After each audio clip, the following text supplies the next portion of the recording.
ఒక నిరంకుశ పాలన, ఒక ప్రజా వ్యతిరేక పాలన ప్రారంభమై ఏడాది కావస్తున్న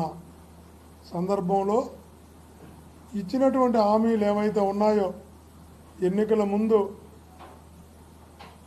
చెప్పినటువంటి మాటలు ఏవైతే ఉన్నాయో, ఈ హామీలను, ఈ మాటలను ఓటు వేయించుకోవడానికి చెప్పిన ప్రతి అష్యూరెన్స్ కూడా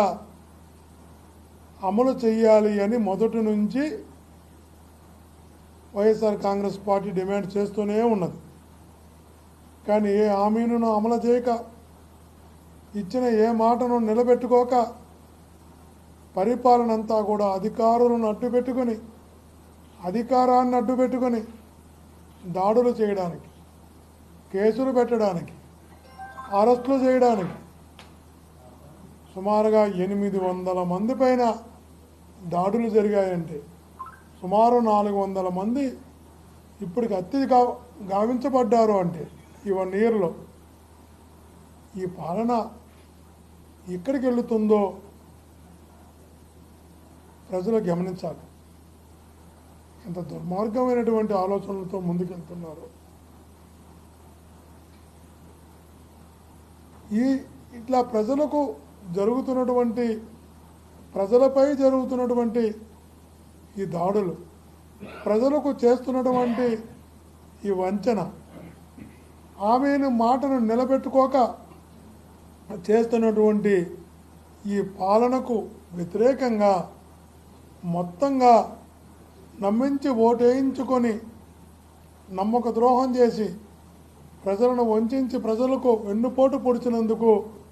వెన్నుపోటు దినంగా ప్రకటిస్తూ ప్రజలతో కలిసి 4వ తారీఖు 175 నియోజకవర్గాలలోనూ ఈ ప్రజా వ్యతిరేక ప్రభుత్వానికి వ్యతిరేకంగా